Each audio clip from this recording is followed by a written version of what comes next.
Morning guys, today is another day with the day in the life. I got to start with my coffee. We're actually going to go, instead of starting with the truck, we're starting with the coffee. I got a meeting with my wholesale team. We've done over $1 million this year. And so we do a meeting every single week, making sure all the deals are moving through to the pipeline. I've got a strategy call with one of my students. And then today's a half day. I'm going fishing after that. So let's make some coffee. All right guys. Oh, I just got a notification. Look at that. 8:21 a.m. You got a new property under contract. So my team's locking it up. We got a deal in Virginia, $263K. We're under contract for. That's another one we're gonna move. So as I'm making my coffee, I somehow locked up no, I'm kidding. I didn't lock it up. My team did a great job. So there you go. So team's locking up deals. I'm making a coffee. Who needs a coffee shop when you got your own coffee shop? So my backup plan is a barista if I have to be. Half a pump of vanilla. Some people don't like any sweetener. And we're rolling with the shot. Cool. Just look at that. Look at that sauce.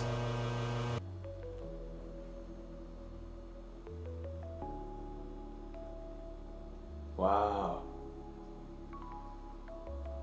All right. So that's pretty good. Coffee shop it is. All right, guys. We got my latte. Also, don't forget, read the word, pray. We've already done that. Lattes, and then we're gonna hop in the truck. We're gonna head to Fircrest. We should be at post and beam, meaning we've got the first layer of flooring done, the plumbing underneath, and then we're gonna go vertical on the walls. You're gonna see 1 and 2 stories. So we should be able to walk on the home now. One key thing I was just thinking about is development is a really slow moving game. It's not every single day something is happening. It's usually on a week by week basis. So, for example, if I have permits going through the city or the county, I'm waiting 1 to 2 months. And so the more I'm doing these, the more I'm realizing it's pretty relaxed. It's pretty slow paced, but there's some big wins as it comes with it. So let's go check out our 8 units, 4 duplexes for phase 1 of Fircrest. Let's head out. A common question I get asked is, how do you get started in this game, or what would you do if you restarted? So I started by saving up, flipping cars, saved up enough of a down payment, sold all my cars, and plus I did car sales. So I was active in sales and I was flipping my money or growing my money slowly.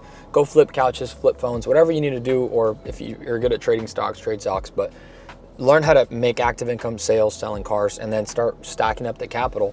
Then I did my first deal, built and sold it. If I could go back, I would still do that, number one.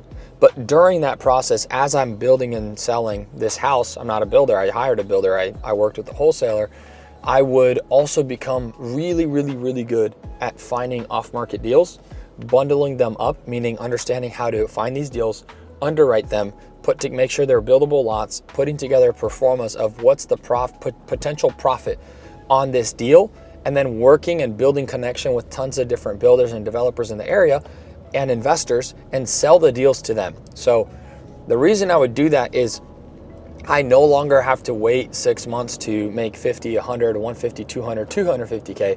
Now, if I do it correctly, for example, I just closed on a lot, or I just flipped a lot just about 2 weeks ago, and I got it under contract for $215, and I sold it for $250. I never bought it. I spent $0 on marketing because I just knew people. I knew agents, builders, developers, and so I got paid net after all closing costs $29,444. And so knowing that, I realized if you do 10 of those a year, you are now already making 300 grand. That's a really powerful number. And so the power in that, I didn't understand it. I thought I had to have money to make money. You don't actually have to have money to make money, and you can do it without money. And so that's the biggest key factor that I learned. So another update for you guys is a development project we're doing. Originally, it was 25 lots. It's called Livingstone Meadows. We had some issues with the geotech. The soils were not really good. Therefore, I have to build a bigger storm facility. What does that mean? It's that weird kind of pond that you see in a neighborhood with some chain link fence where all the water goes to. So from all the houses, when they're going to be built, they have gutters, and then the gutters go down underground. Well, if you ever were curious, where do those underground gutters go to? They go to these storm ponds, and then they go into the ground. And so the soils came back. They were not as good soils. I had to actually get rid of 4 lots. And so now it's a 21 lot subdivision. It's a little bit of a tighter project, but based on the numbers, it still seems like I can move forward with it. I'm working through a couple of my different consultants, traffic, my geotech, and my biologist, because there's some oak trees on the property. And I'm seeing if I can maybe squeeze out 1 or 2 more lots. And then I'm gonna release the feasibility earnest money and move forward to the planning process of actually getting this approved with the county so that I can then develop it and build it. And so it's moving slow, right? It's a several 3 to 4 month feasibility process, and it's a little bit more risk when you're talking 20, 30 lots. When you're doing 1 lot, 2 lots, 3 lots, 5 lots, you can minimize it to almost no risk because you can get building permits approved to build these houses or duplexes even before you close on the land. And so remember that key factor is you don't have to close on the land before permits are approved. A lot of times, if you can structure the deal correctly off market, which is what I teach, if you can structure it correctly, you can close on the land and then, or after you get your permits approved, which means you have 100% assurance that you're gonna make it happen. All right, guys, we're rolling up to Fircrest. The neighboring property is getting their development wrapped up. They're pretty darn close. They still gotta wait 2 to 4 months for final plat to get recorded. And here's our site. Post and beam is getting wrapped up, and they're probably getting ready pretty close to go framing. We also got the excavator on site. The excavator is backfilling, which means, you know, getting all the piping in for the rain drains and for the gutters. So typically when you wrap up the excavation, you have the foundation guy come out, pour the foundation. And once they pour the foundation, then you add all the piping in for the storm, which is for all the gutters, and the excavator backfills, and now the excavator is done with his job and he's adios to the next one. Let's go check it out. So what's really nice with these subdivision type of projects is there's so much space that you don't have to worry about it at all. The downside about doing infill projects, let's say City of Portland, City of Seattle, Chicago, I've seen them, Miami, is you're literally in between 2 buildings and you've got maybe this much room. And so imagine trying to fit an excavator and you have to maneuver and all that. Here, super easy. All the subs do better pricing because it's more convenient. When it's infill projects, usually they charge a little bit more because it takes more time. It's way tighter of a space, so therefore it's a little bit more challenging, and they want to be compensated for that. So as you can see, we'll go check out the post and beam. All right, guys, so we have the excavators finishing up the backfill. As I was mentioning earlier, the rain drains. So you can see here along the foundation, this is the rain drain. And if we can turn here, there's the actual connection point for the gutter. So when the house is gonna be, when we're gonna be framing up, you're gonna see a hole and the gutter is gonna come down and connect into here, which this then goes into the street, into the storm system. Now, next to it, you have this clean out and this green line. The green line is sewer. So as you can see, this sewer goes in, this is the sewer lateral connected from the public street. And this sewer lateral is how we track where it's at. And as you can see, this is the sewer connection point, clean out, and then the sewer goes under the foundation and it goes underneath the post and beam. As I mentioned earlier, this is post and beam here. So that's why they call it. It's essentially you have posts and beams straight up. And the plumber came out here and the plumber did their rough plumbing as well, as you can see here. So here's the plumbing. All the plumbing goes through to every connection point. You've got the kitchen, so that goes over there. You've got the restroom underneath the staircases. They've done all of the they call it the rough-in post and beam plumbing. Now that this is complete, next step is we pass inspection and we start going vertical. So they're gonna cover this with plywood, get that first base floor, and they're gonna go first floor and second floor as well. And so that's really everything that's happening. We also got the garages prepped for concrete as well. So we've got all the gravel smoothed out. The excavator went ahead and did that. And the excavator is gonna finish up by backfilling everything here. I'm losing my voice a little. He's already backfilled and graded right along this side. It looks super clean. It's essentially ready for landscape, which we're not gonna till the end, but he flattens out the whole back area and we're off to the races to go vertical and build the first 2 floors. All right, and the last update is we're waiting for the lumber truck to deliver the lumber for the first floor and the framers are gonna get rolling. But also guys, keep in mind, I'm not physically doing anything. What I'm really doing is coming on site and just looking with my eyes and seeing what's going on. Technically, I don't have to be here. I have a schedule with my builder. He's supposed to follow his schedule. and I just make sure they're tracking. So for example, if foundation was supposed to get done 3 days ago, well, we're actually ahead of schedule. We've already finished foundation, we already did the post and the beam, and we've already done the plumbing, so we're ahead of schedule by 3 days. If we're ahead of schedule by 3 days, I don't have to necessarily stop by. All I'm really doing is making sure they're doing their schedule, scope, and budget. Schedule meaning what's happening on site. The scope is what are they doing, and the budget, how much is it gonna cost. I make sure we get the bid ahead of time. I sign off on the bid, say, yep, that looks good, proceed forward. So as a developer, my job is simply to make sure the builder is doing their job. I don't even have to interact or talk to the subs, although they know me. They'll say, hey, what's up, Arthur? But for example, the excavator on site, I know him just from seeing him on sites. I'm not the one scheduling him. I'm not calling him. I don't answer any texts from him. I don't do any of that. I simply have communication with my builder, and that's it. So the biggest and most important thing for me was to make sure I picked up a good deal on the land. I got it all permitted, and I got it approved, and I got my financing locked in place, and I'm good to go. So that's the biggest key factor. You can have the personal house game financing, or you can do the investment side financing. So technically, I could own this duplex under my personal name, and I could put down 5%. So on a project like this, I could literally put down less than $30,000 to $40,000 and own a duplex. Well, if I want to own both sides, about 50K. And so that's the life of a developer. That's what I do. I really come out here and just enjoy the content and enjoy what's happening, enjoy the job sites. I see what's going on, sewer, we got storm, we got electrical stubbed here. So I just learn as I go. The first time I was building a house, I had zero clue what was going on, but I would pick my builder's brain a little and say, oh, what is that? Oh, what is this? And that's it. So that's the day in the life of a developer. As always, I say I hold my cup of coffee, I make it happen, but I get paid and I get compensated for finding good deals, underwriting, and locking up financing. That's the most important pieces. Building is extremely valuable, but building is, what's the right word? Building is something you can always hire out. You cannot hire out somebody to go find you a piece of property. You have to be really good at that. You can't go hire somebody out to do a due diligence. If you do, it's gonna be expensive. You need to understand how to do it. And 3, nobody's gonna go get a loan for you. You're the one responsible to get that loan in place. You just have to understand how this game works in order to crush it.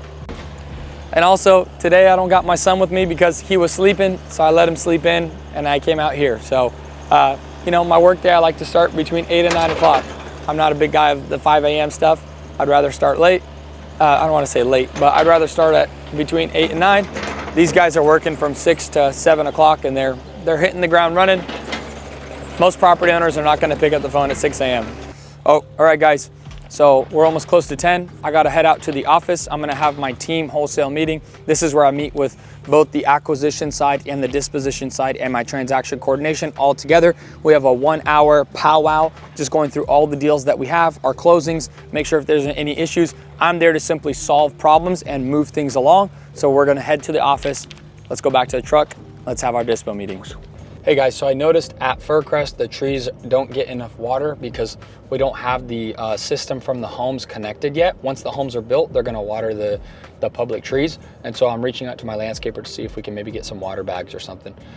Hey Gilbert, yes, they do need a lot of water. Are we able to get water bags? Maybe it's a couple gallons you put right by the tree and it slowly trickles water to the tree. Do we have that option? I believe we can buy it. And maybe set one around each tree, 8 or 9 trees, and just make sure they get enough water, because if they die, we have to replace them. Since it's public trees, we have to keep them alive. All right, guys, so just finished up at Fircrest. Everything looks awesome. Both the buildings, so 4 units, 2 duplexes, 4 units are on track. I'm gonna start the next 2 duplexes probably here in the next 1 to 3 weeks. I've just paid for the permits, so we're all set to go. The day I wanna start is the day I can start. I just have to schedule my inspection for erosion, which we'll probably actually schedule now to pass, now that I think about it. And now that we're done with that, site looks good. We spent about 30 minutes on site, a little bit more, maybe an hour, just because we were looking at everything, making some videos for fun. And so around 30 minutes on site, that's all that you need. If you're working a full-time job, you can literally stop by 30 minutes before work. And if you want for fun, 30 minutes after, but that's all the time that it takes to build a house. The rest of it is on your builders and their subs and everybody else. Now we're heading back to the office. We're gonna go do our disposition meeting. Well, I call it disposition, but it's our company wholesale meeting. We do it every single week. What we do is we talk through our deals, what's going on, which deals have we locked up and which ones are in closing, and what's the process to get them closed. Then afterwards, I talk to my closer team or acquisition team, and I dial in marketing and say, how's the marketing, how's the leads, do you like it, do you not? Good thing is my marketing team or my sales team typically responds, I love the leads, we're doing great, we're locking them up. Like today, we locked up a contract. And so I'm always studying that data to make sure it's the best data possible. So you're gonna see me do an intro to that meeting and get rolling. All right, guys, I'm gonna hop into my dispo meeting right now. Here's the way that it's structured. I've got people virtually, so I have people across, actually out of country, and then in the East Coast as well while I'm working in the West. And we're gonna go through all of our assigned deals first. So the deals that we have in the pipeline to close this month. Once we go through that, we go through offers and which offers we're going to accept.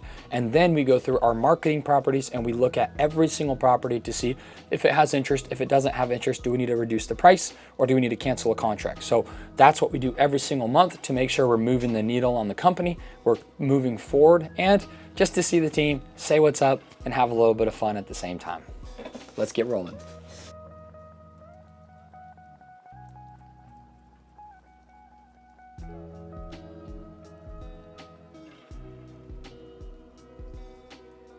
In 2 minutes, I'm gonna hop on with somebody and game plan their life, game plan where they're at, their goals in real estate, and then we're gonna put together a full action plan for them to take action and start crushing it. So like we've had these different strategy calls with, for example, Ricky and Avery. Avery is in Florida. He's now building a duplex that's gonna have over 200K of profit. Ricky, we did the strategy call. We gave him all the action items and we helped him along the way. Ricky's now gonna be on his 4th house. He's starting excavation. And so he's crushing it out in Indiana. He lives in Chicago. It's about an hour away where he's building, but just across the border to Indiana. So love these calls. It's really cool. I get to hear people's situation, where they're at, and then I get to use my experience over the last 7 years and the few hundred homes that we've built and a couple thousand that we developed to tell them exactly what has worked for us and what we would do in their shoes. So we're hopping on just here in a minute and we're gonna help another person out, crush it in this game. So I would say real estate wholesaling is really good if you know how to build out a team. So the team that I have is, I have 2 people doing sales. I have 1 person selling my deals. So 2 doing sales, 1 person selling the deals. And then 1 person I pay just hourly to do the transaction coordination in between. I spend, like just before this meeting, I had a 1-hour meeting with my team. I spend maybe 2 to 4 hours on my wholesale company, and we're gonna be getting close to about $1 million in total closed deals this year. So based on what you're doing, one-man show, kind of you've got it all on the Airbnb arbitrage. Similarly, you can definitely build out a wholesale company. You can build out a wholesale team. I have somebody in LA, a friend who does wholesaling just in LA by himself, and he does only PPC. So people go on a website, they submit a form, and he collects the lead, and he does about $500K a year with that model.